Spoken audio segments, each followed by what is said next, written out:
안녕하세요. 오늘은 모세 마지막 편입니다. 모세의 죽음에 관한 이런저런 이야기들을 조금 소개해 드리고요.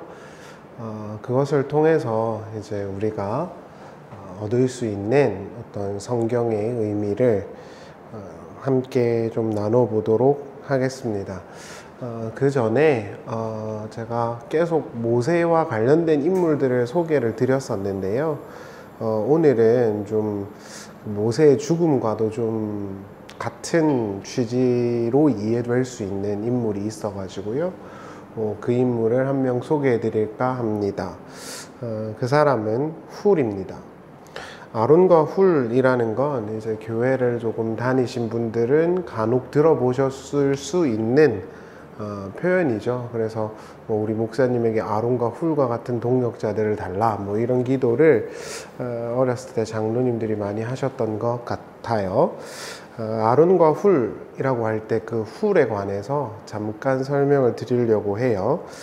출애굽기 17장에 가면 이스라엘 백성들이 출애굽을 하고 난 다음에 가나안 땅으로 갑니다. 아시다시피 가나안 땅으로 가는데 그 중에 이제 아말렉 부족이라는 애들이 이스라엘을 공격하죠. 갑자기. 그리고 뒤편으로 와서 공격을 합니다. 그때 이제 모세가 여호수아한테 칼을 쥐어주면서 싸워라 그러죠. 그래서 이제 여호수아가 칼을 들고 나가서 이제 아말렉과 싸웁니다. 그때 이제 모세가 손을 들어서 하나님께 기도를 하는데 손을 들고 있으면 그 여호수아가 이기고 손이 내려오면 그 여호수아가 지는 겁니다.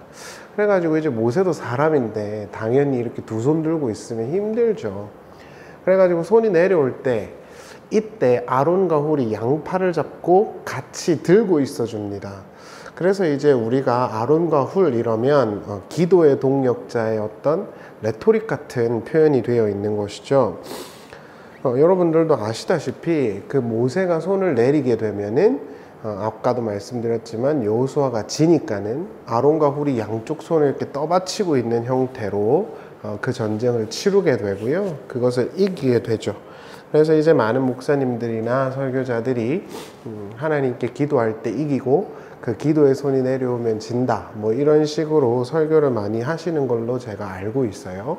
근데 요즘에는 제가 설교나 다른 교회 소식을 잘 몰라가지고 옛날에는 그랬습니다. 이때 이 훌이라는 인물이 대단한 역할을 담당할 것이라고 독자들은 기대할 수 있죠. 왜냐하면 모세 옆에서 아론과 함께 최측근으로 등장하기 때문에 그래요. 근데 여러분들 한번 생각해 보시죠. 훌이라는 인물이 등장합니까?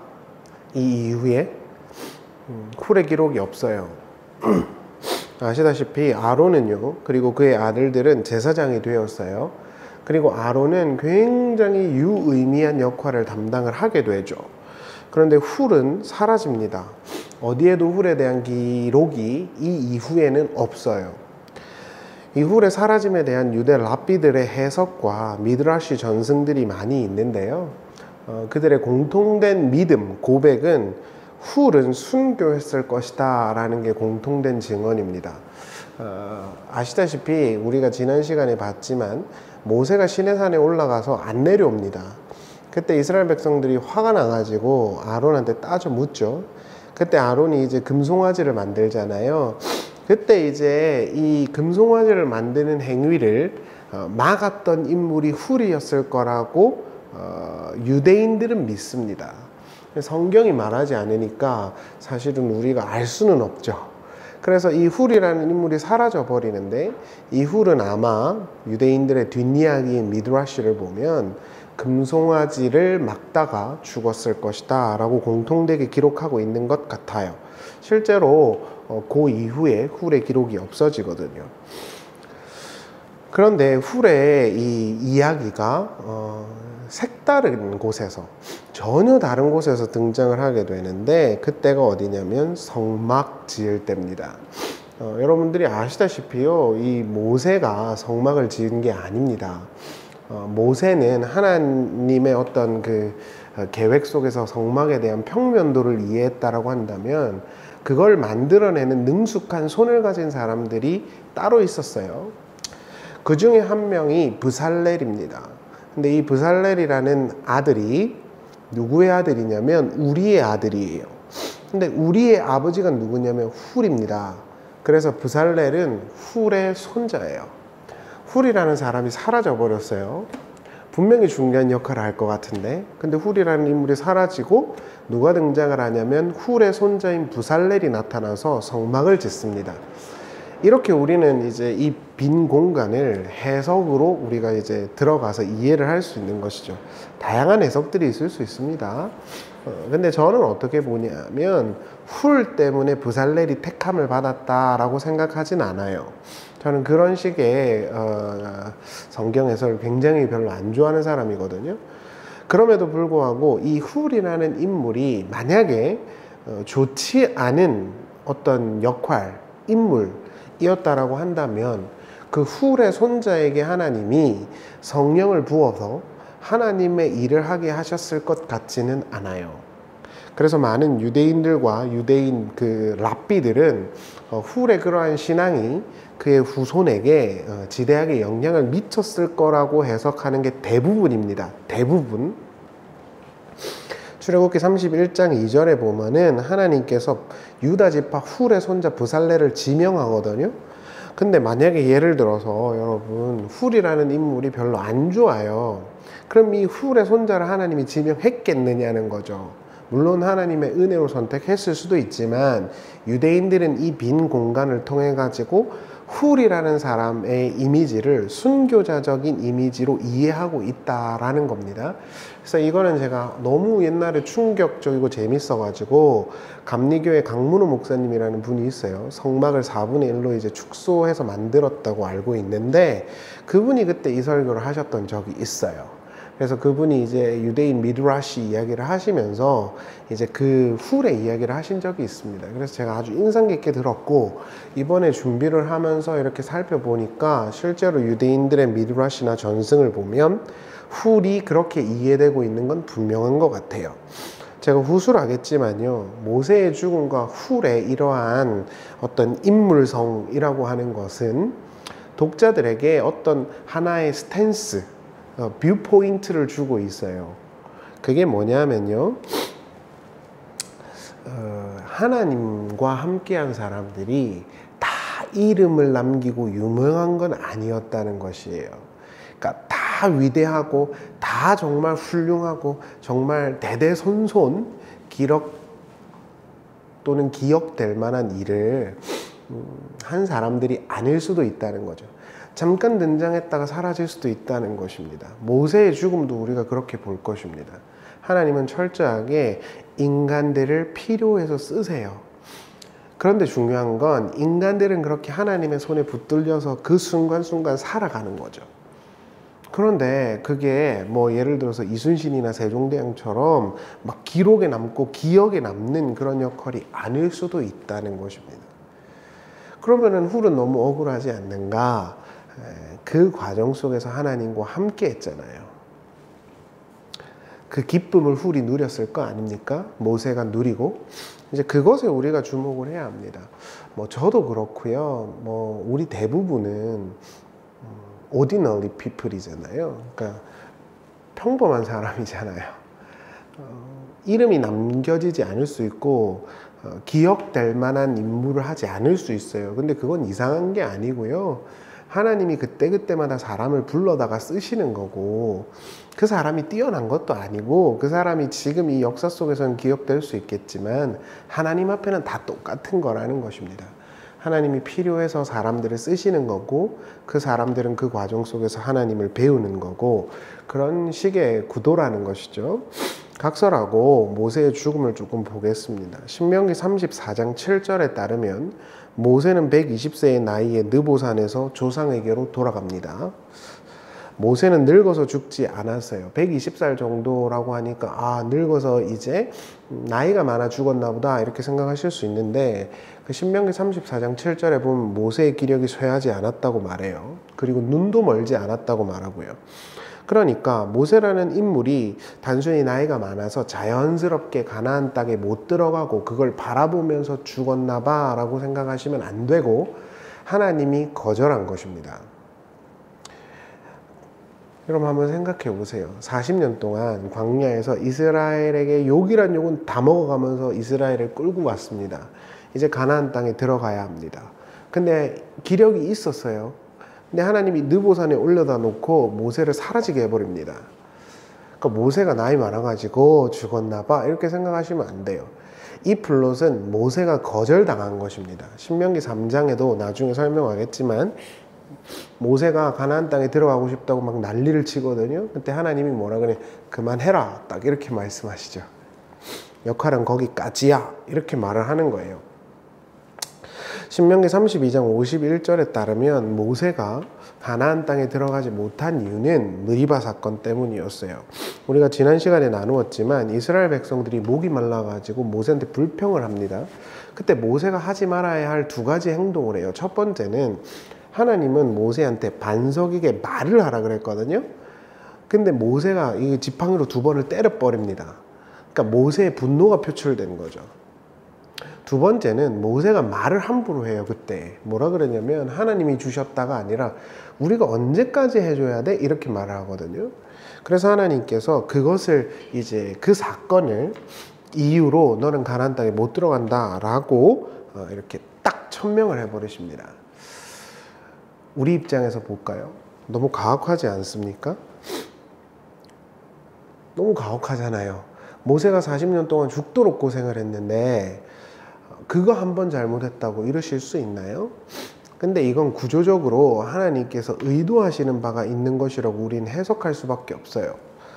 그 이유는 궁극적으로 모세도 사람이다 입니다. 성경은 모세도 하나님에 의해서 붙들림 받은 사람에 불과했다라는 걸 서술하고 있어요. 이게 포인트입니다. 모세도 유한하고 모세도 죽는다. 유대인 랍비가 그렇게 썼더라고요. 모세도 죽었다.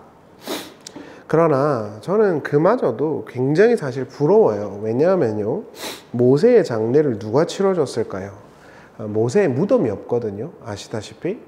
근데 모세의 장례를 누가 치러줬다 그러냐면 신명기 34장 5절에 따르면 하나님이 모세의 장례를 치러줍니다. 사람도 없어요. 이스라엘 사람도 없고요. 자기 가족도 없어요. 하나님이 모세를 장례를 치러줍니다.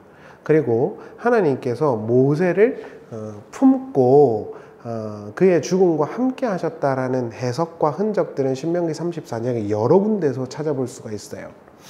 그러니까 모세는 유한한 사람이죠. 모세도 사람이고 모세도 부족한 게 있습니다. 모세도 유한합니다. 하나님이 그를 쓰시고 그는 그 과정 속에서 하나님과 함께하는 기쁨을 누렸던 것입니다. 거기까지가 모세의 역할인 것이죠. 그렇다면 이 모세의 죽음을 통해서 성경은 우리에게 뭘 말하려고 할까? 그것은 분명한데요. 하나님의 나라와 역사는 한 개인에 의해서 이루어지지 않는다라는 걸 설명하는 겁니다. 한 인간을 영웅화하는 것, 우상화하는 것은 철저하게 기독교회가 금지해야 하는 것입니다.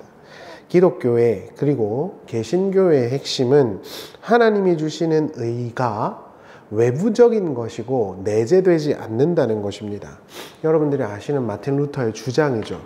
천주교회는 자기들이 한 업적이나 행위가 나에게 쌓여요. 그래서 그 쌓인 게 어느 정도 일정 정도 넘어가면 그게 흘러간다고 봅니다.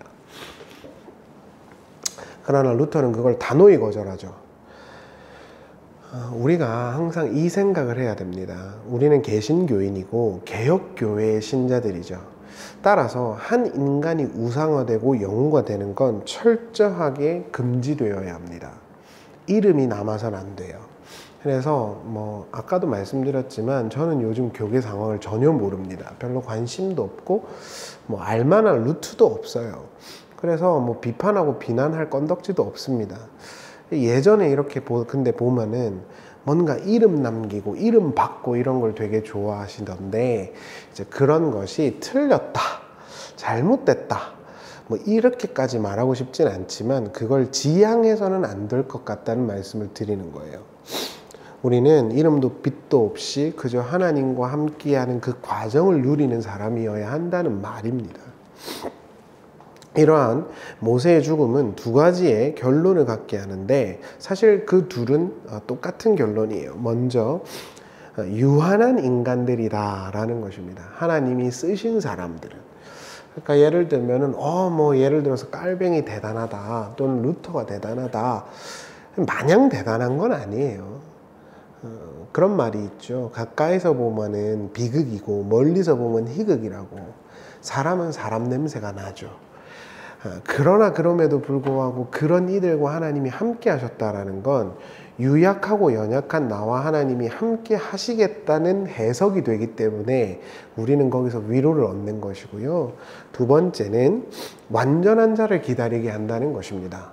완전하신 분은 예수시죠.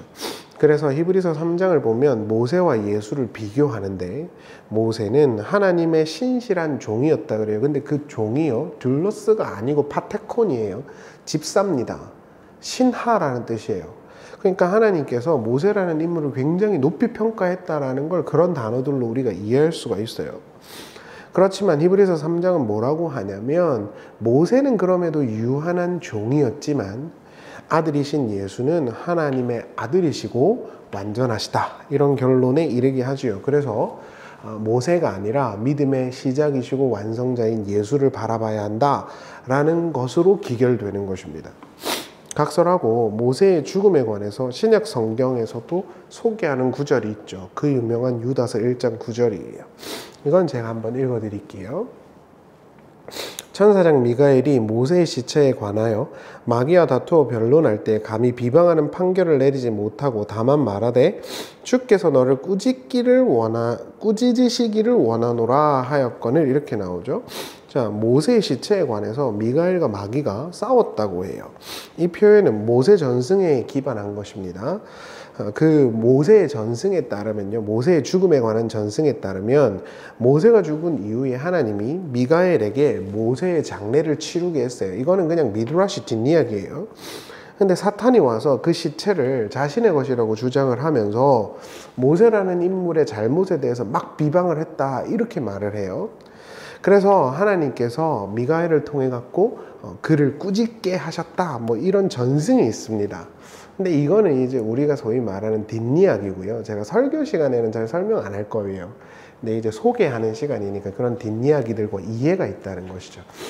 그런데 이제 우리가 한 가지 분명히 알아야 하는 건 모든 전승들과 성경의 그 일관된 그 공통된 어떤 진술이 있는데 그건 모세라는 인물은 우상화될 수 없다라는 거예요.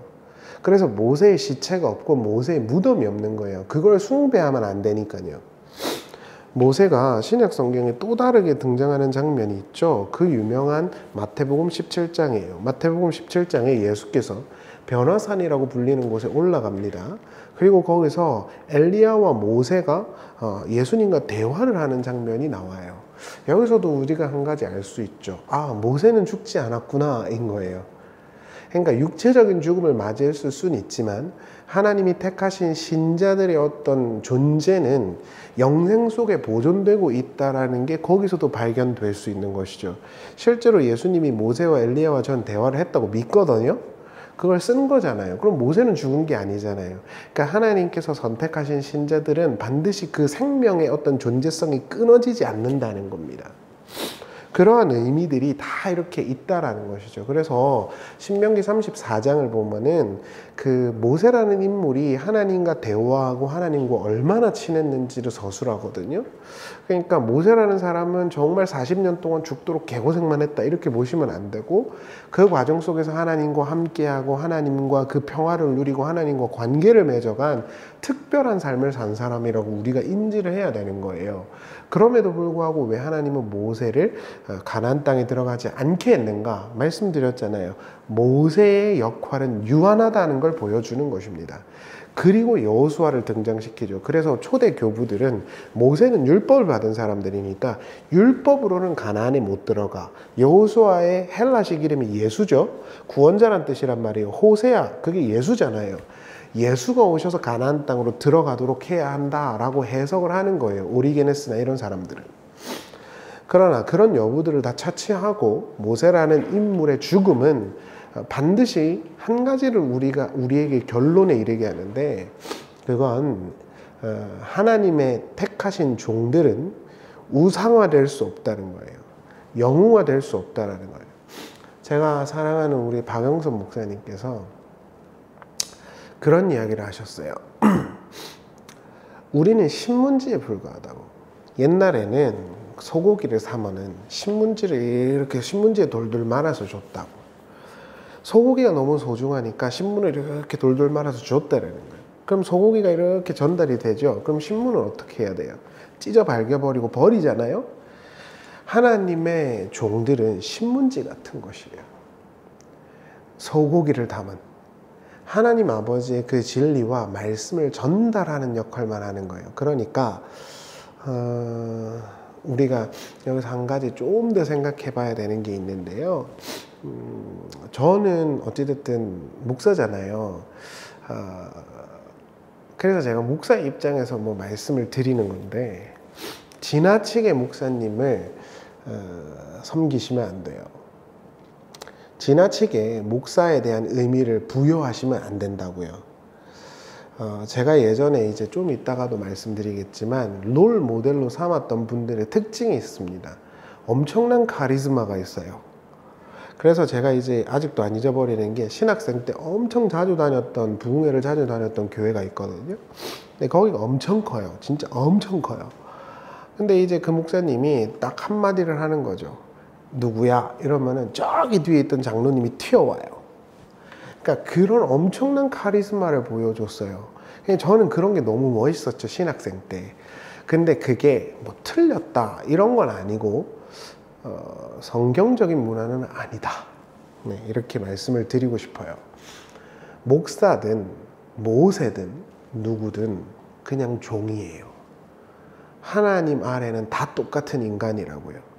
모세의 죽음이 던져주는 것이 분명히 그러한 이미지가 있는 것입니다. 그래서 뭐 목사님들이 훌륭하게 사역하신 거 존경하고 존중해요. 그러나 은퇴식을 크게 하거나 전별금을 크게 받거나 또는 뭐 성역 40년 이런 거 책 내거나 이런 거는 정말 저는 성경적이지 않다고 생각해요. 그거는 절대 하면 안 되는 짓이에요. 덧붙여서 뭐 원로 목사님들이나 이런 분들이 존경받고 존중받는 거는 당연한 거죠. 교회를 위해서 수고했으니까. 그런데 그것도 너무 지나쳐요. 너무 지나쳐요. 그래서 여러분, 목사는요 종입니다. 신문지에 불과해요. 그들이 특별한 거 없어요. 그러니까 뭐 이렇게 신방 받으면 대단한 일이 생길 것 같고 뭐 대신방 이런 거 하잖아요.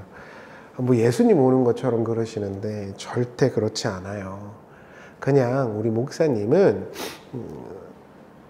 세상 일을 너무 열심히 하지 않고 성경을 잘 연구해서 우리에게 진리의 말씀을 전달하는 역할을 부여받은 분, 이 정도면 돼요.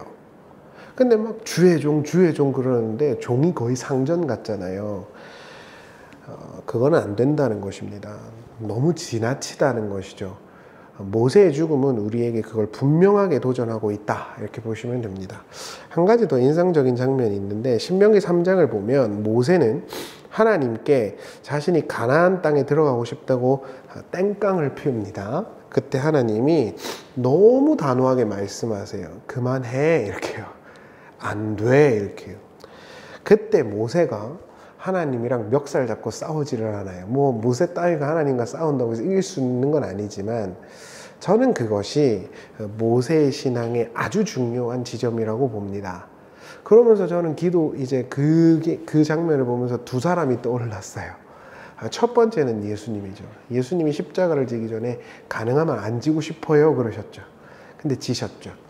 사도 바울이 자기의 몸에 있는 어떤 문제 때문에 하나님께 3번 기도했는데 그만해라 그래요. 똑같은 구조예요. 그때 그것에 대해서 아멘 할 수 있는 사람, 그게 모세였어요.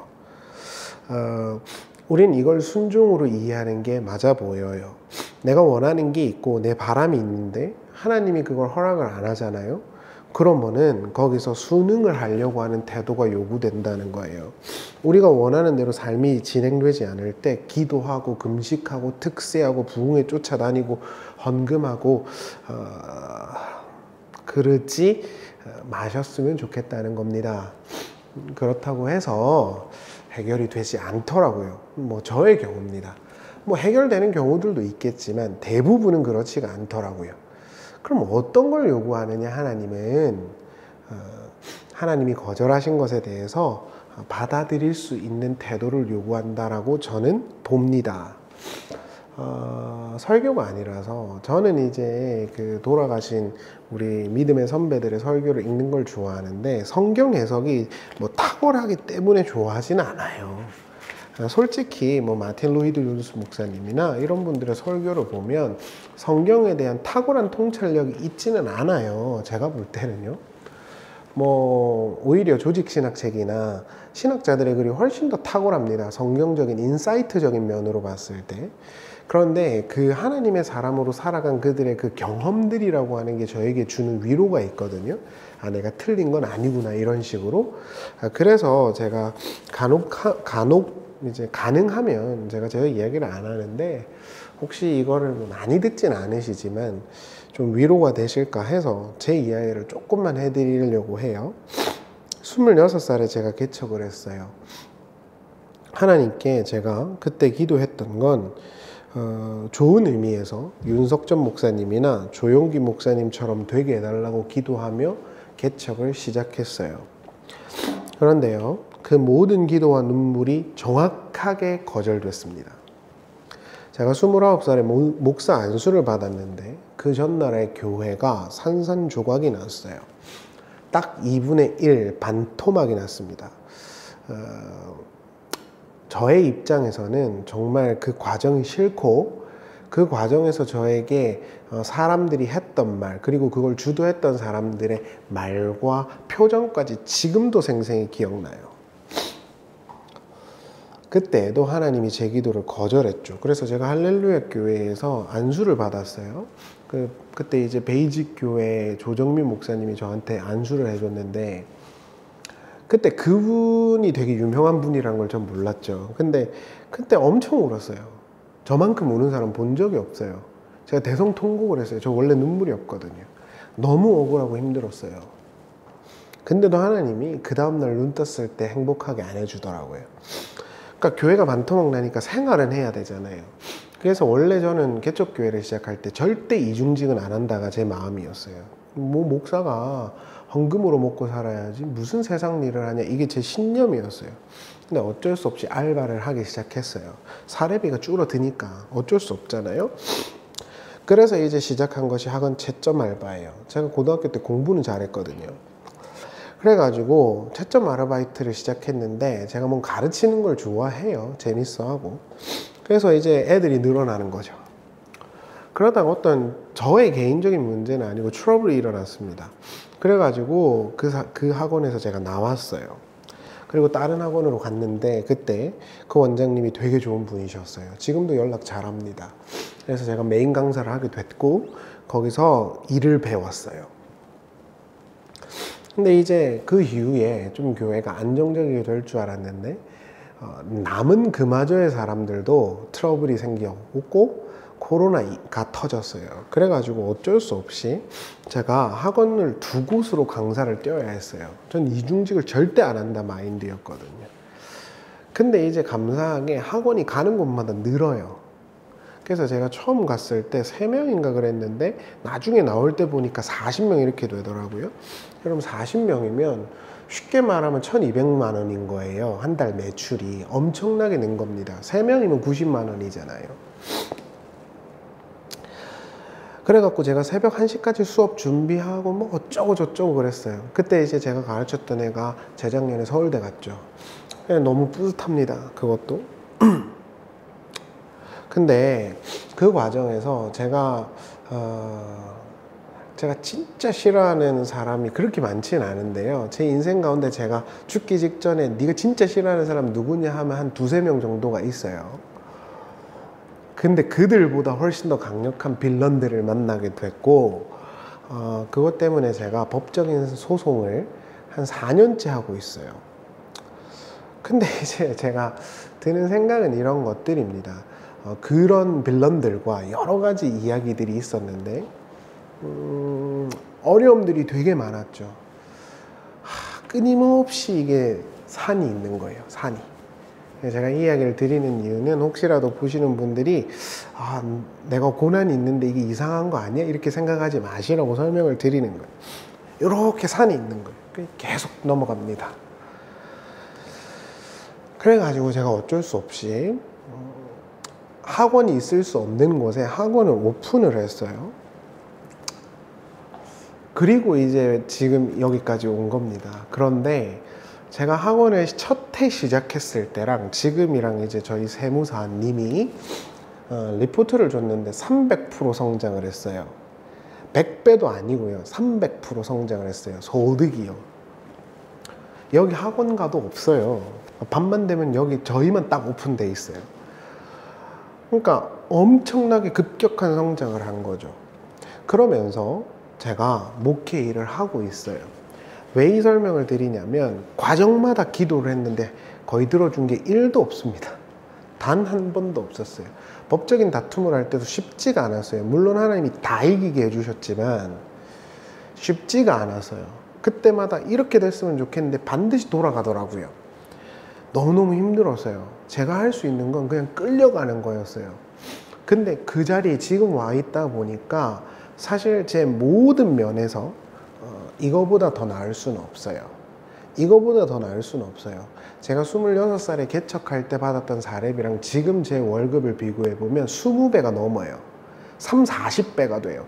그러니까 제가 자랑하는 게 아니라 그냥 저는 어쩔 수 없이 끌려왔는데 그게 그 과정이 힘들었지만 결코 나쁘지는 않았다라는 거예요.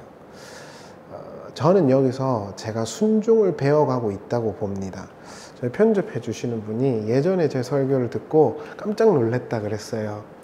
그때는 정말 날 것 그대로예요. 천상천하 유아독존이요.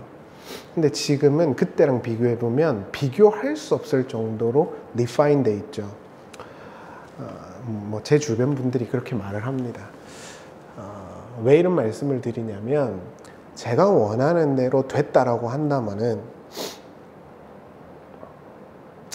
지금의 저는 없었겠죠.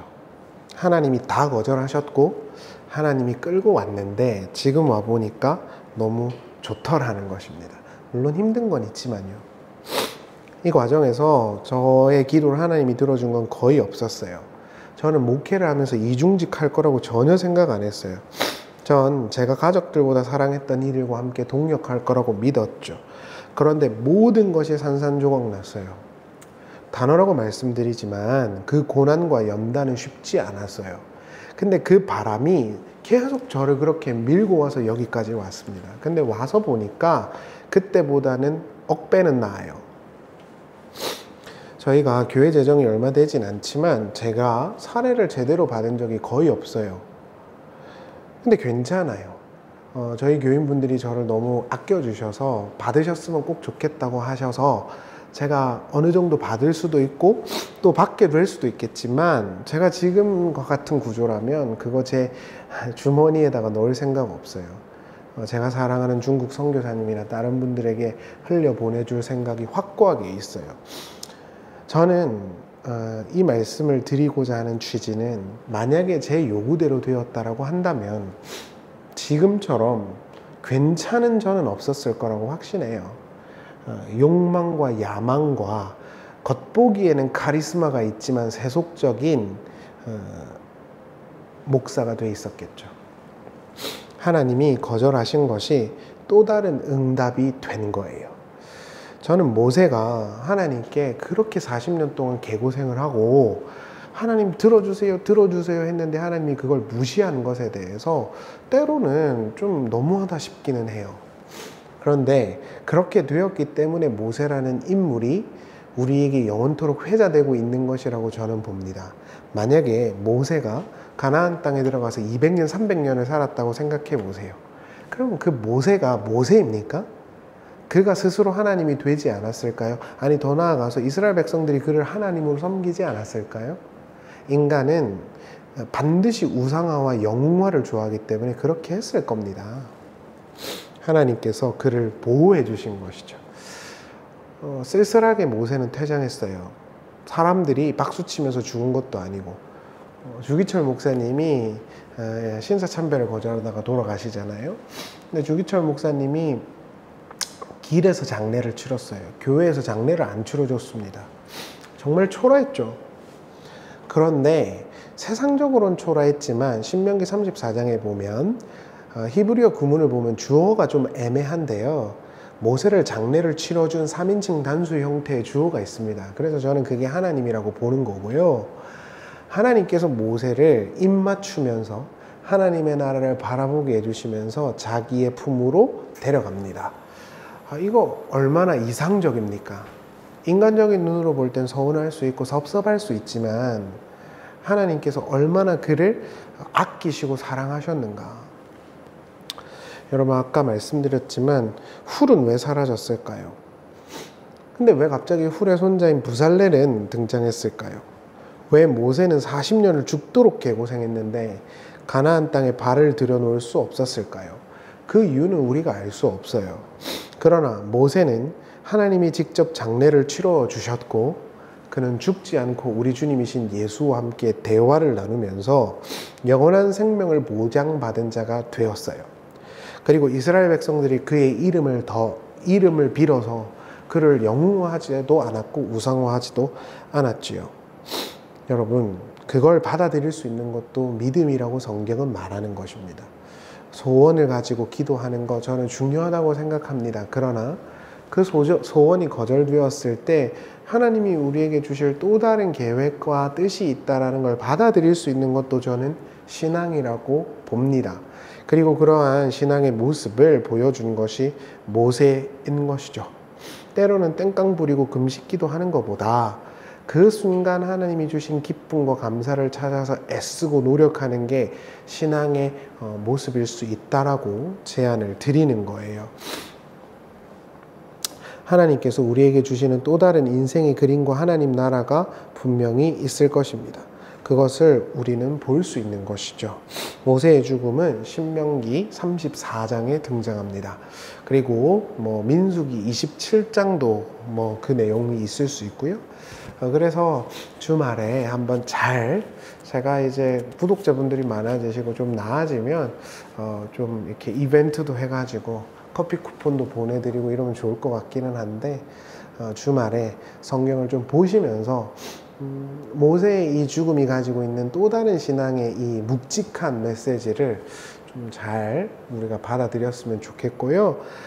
힘들어요. 지금도 저는 힘듭니다. 쉬는 날 없이 일하고요.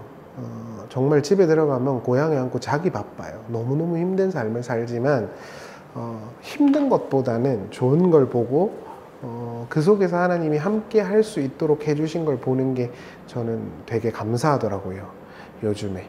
그래서 유튜브도 사실은 제가 저는 실력도 없고 그런 것도 없는데 하나님이 정말 좋은 분들을 만나게 해주시고 추천해 주셔가지고 이렇게 잘 만들어 주시는 걸 보면서 참 하나님께서 이걸 하게 된 배경도 너무 힘든 과정이었거든요. 또 이렇게 하나님이 역사하시는구나, 그냥 잘 끌려가면 되겠다, 이런 생각을 하긴 합니다. 물론 그 결단이 바뀌어서 원망이 될 때도 많지만요. 지금 저처럼 너무 힘들고 눈물의 골짜기를 지나는 분들이 있다면 힘내시길 바랍니다. 우리가 잘못했기 때문이 아닙니다.